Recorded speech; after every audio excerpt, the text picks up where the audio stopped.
সবাই নিশ্চিত ছিল, কারণ আমরা কর্মে বিশ্বাস করি। এখানে এটা ডোমেস্টিক অ্যাসোসিয়েশন, এখানে কোনো রাজনৈতিক মঞ্চ না। আমরা এই পদের জন্য কোনো রকমের অনারিয়ামের ব্যবস্থাও নেই বা কোনো রকমের বেতনের ব্যবস্থাও নেই। আমরা শুধু আমাদের অ্যাডভোকেটের স্বার্থে আমরা কাজ করার জন্য, সঠিকভাবে বারটাকে পরিচালনা করার জন্য, সকল অ্যাডভোকেটের সুখে দুঃখে পাশে থাকার জন্য এই একটা কমিটি করা হয়। সেই কমিটিতে এমন কোনো ব্যাপার নেই যে এইখান থেকে কেউ 2 টাকা নিয়ে যেতে পারবে বা 2 টাকা বেতন পাবে, এরকম কিছু নেই। আমরা বিগত দিনে যে সমস্ত কাজ করেছি A to Z আমরা পাবলিকলি বলে দিয়েছি। আমরা বিশ্বাস করেছি যে আমরা তো যেই কাজ করেছি সেটা প্রত্যেকটি মেম্বারে মঙ্গলের জন্য করেছি। ঠিক নির্বাচনের প্রাক মুহূর্তে এর আগেও দেখেছি 2022 সালে 3 বছর ধরে আমরা লড়াই করেছি। নতুন বিল্ডিংয়ে হয়েছে, সারা ত্রিপুরা রাজ্যে 12টা বার বিল্ডিং হয়েছে। বার বিল্ডিংয়ে government of Tripura furniture provide করেছে। শুধু ওয়েস্ট ত্রিপুরা ডিস্ট্রিক্টের বার বিল্ডিং আমাদেরকে হ্যান্ড ওভার করেছে উইদাউট ফার্নিচার। তখন আমরা রিপিটেডলি গভর্নমেন্টের সঙ্গে কন্ট্যাক্ট করেছি। ওই সময়ে আইনমন্ত্রী যিনি ছিলেন উনি আমাদের বারের মেম্বার ছিলেন। উনি আমাদেরকে শেষ পর্যন্ত বলেছেন এখন আর ফার্নিচার দেওয়া যাবে না। মার্চ মাসের 12 তারিখ 2022-এ 27 তারিখ ইলেকশন ছিল। 12 তারিখ আমাকে একটা চিঠি দিয়েছে government of Tripura law department থেকে, বলছে তোমরা যে ফার্নিচারের ডিমান্ড করেছিলে তোমাদের ওই ফার্নিচারের ডিমান্ডটা আমরা রিজেক্ট করেছিলাম initially. We are provide the furniture within short. ঠিক 2022-এর নির্বাচনে আবার আমরা জিতে আসলাম, তারা হেরে গেলেন, আমাদের ফার্নিচার আর আসলো।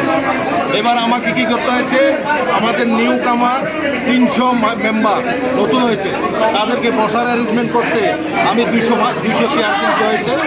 আমাদের কোনো মেম্বারকে দাঁড় করে রাখতে পারে না। এই সমস্ত কাজের নিরিখে আমরা বুঝেছি যে আমরা জিতবো, এবং নির্বাচনের আগেই আমরা বলেছিলাম আমরা জিতবো। আমরা কর্মে বিশ্বাসী। বারের যে কমিটি 2022-এ হয়েছিল সেখানে বিভিন্ন দলের প্রতিনিধি ছিল। আমি কোনো রাজনৈতিক দলের বলবো না, আজকের পরে কিন্তু ওইখানে আর রাজনীতি নেই।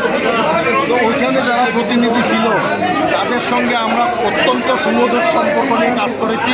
প্রত্যেকটি লয়ারের পাশে দাঁড়িয়েছি, তারা দাঁড়ানোর ফল আজকে আমরা পেয়েছি। গতবারের চাইতে অনেক অনেক অনেক বেশি ভোটে আমরা জয়লাভ করেছি। সুতরাং আমি বলবো আমরা বারের ভবিষ্যতেও প্রত্যেকটি লয়ারের সুখে দুঃখে, শুধু লয়ার না, লিটিগেন্টরা যারা আসে তাদের জন্য আমরা আপ্রাণ চেষ্টা করি তাদের যাতে কোনো অসুবিধা না হয়। এবং আমরা প্রত্যেকটি দলমত নির্বিশেষ প্রত্যেক লয়ারের কাছ থেকে আমরা যথেষ্ট সহযোগিতা পেয়েছি, আবারও পাবো এই আশা আপনাদের কাছে ব্যক্ত করছি। আপনারা তো মেম্বার পেয়েছেন আপনারা? আচ্ছা আপনারা তো এটা লোক আপনারা তো জয়ী হয়েছেন, এবার কি ফার্নিচার আইবো না এবারও ফার্নিচার আমরা করে নিয়েছি নিজের টাকায়? ফার্নিচার আমরা করে নিই। আমাদের বাড়ির কিছু ইনকামের ব্যবস্থা আছে, সেই ইনকাম থেকে বছরের শেষে প্রত্যেক লয়ারকে আমরা ওয়েলফেয়ার ফান্ড প্রোভাইড করি। এটা লয়ার টাকা। 2019-এ যখন আমরা লাস্ট বার থেকে ওয়েলফেয়ার ফান্ড দেওয়া হয়েছিল তখন 15,000 টাকা দেওয়া হয়েছিল।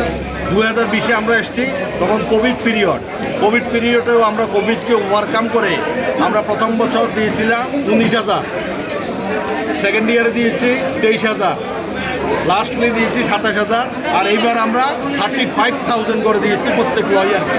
মেম্বার কিন্তু অনেক বেড়ে গেছে, ওই সময় মেম্বার যা ছিল তার থেকে প্রায় 2 গুণ হয়ে গেছে। তাহলে আমরা এটুকু প্রাউডলি বলতে পারি যে আমরা বারের অ্যাডভোকেটদের সাথে কিছু করতে পেরেছি, সেটার ফল আমরা আজকে পেয়েছি। প্রথম কাজ তো থাকবে অ্যাডভোকেটদের সুরক্ষা। আজ কিন্তু এখানে না, শুধু সারা ভারতবর্ষে অ্যাডভোকেটস প্রোটেকশন অ্যাক্ট ইমপ্লিমেন্ট করার জন্য সারা ভারতবর্ষের লয়ার কিন্তু চিন্তা করছে, দাবি উঠেছে, আওয়াজ উঠেছে লয়ার প্রোটেকশন অ্যাক্ট। আমরাও সেই দাবিতে সামিল হওয়ার আশা আকাঙ্ক্ষা আছে। আচ্ছা মিনা বাবু,